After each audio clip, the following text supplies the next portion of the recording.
You can think of this stage as the growth period.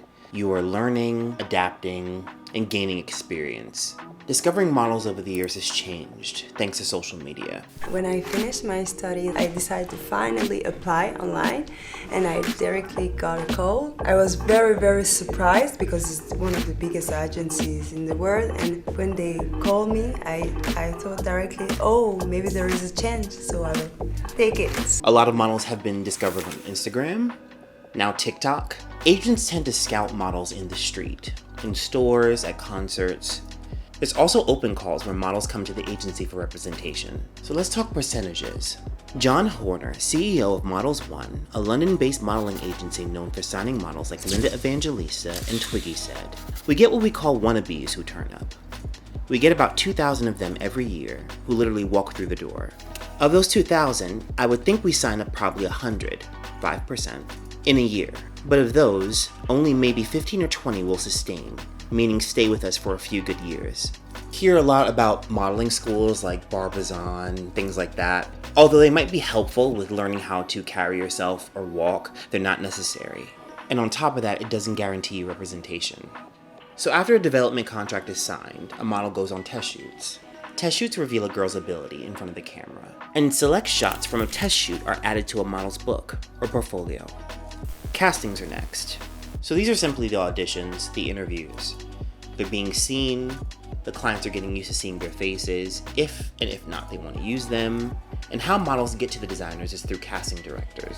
It starts with a briefing from the designer. Usually the stylist already has a very good idea of what they're looking for, in particular specific names that they want me to look into, and that kind of shapes the mood board of the model. What's important to note is that models don't make money here. When they're first signed, they're given in advance. It's money to move to the city that they're going to be located in, so it could be New York. At the beginning, whatever they're earning is going back to pay that advance. So until they can climb out of that hole, so to speak, they will be in debt to their agency. That's kind of tough because you're thinking of, these are young girls. They're not used to paying bills. You have to pay for a driver, your apartment. So once they're paid in full, then they begin to make a profit. And agencies also take a commission off of the model's work. If a model gains momentum in this stage, they begin to rise. You'll hear the words top newcomer and breakout attached to these girls' names in this stage. They are showing and revealing that they can consistently book work with high clients. They're gaining attention from the industry. So if you compare this to a statement made about the NBA about a breakout season. A breakout season is when a player unexpectedly raises their game to a new level. It is important for a model because although Runway doesn't pay, typically they're paid in clothes and like bags and shoes and stuff, which is not bad. What's more important here is exposure. So people that see you, so editors see you, photographers see you, the world is seeing you. This is your time. This is your moment. If you notice, your favorite models probably have an Instagram account. It's because it's important to have a social following, and social currency is a thing.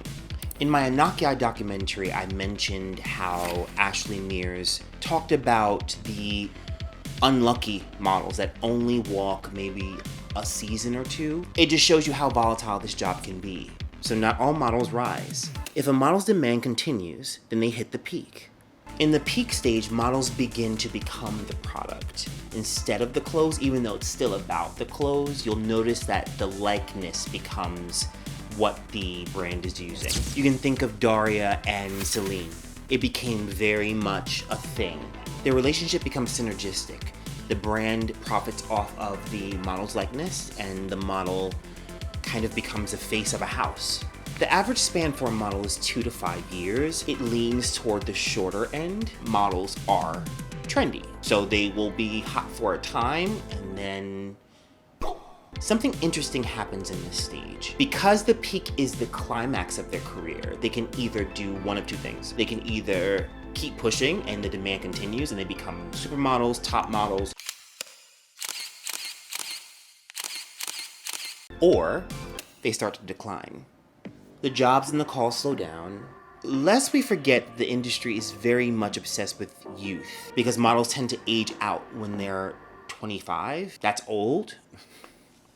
It's nice to see that recently models that have aged out have returned to the runway, and it could be argued that social media is to thank. So now when the calls stop, there's obsolescence.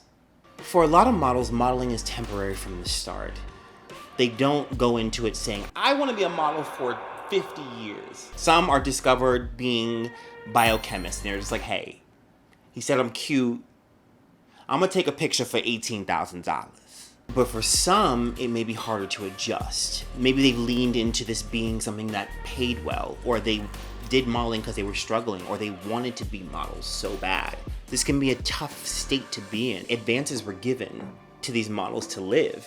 So if they're living to try to get a job, and they can't get a job to pay for that advance to live, that's a horrible cycle to be in. Obsolescence can be so much more than just retirement.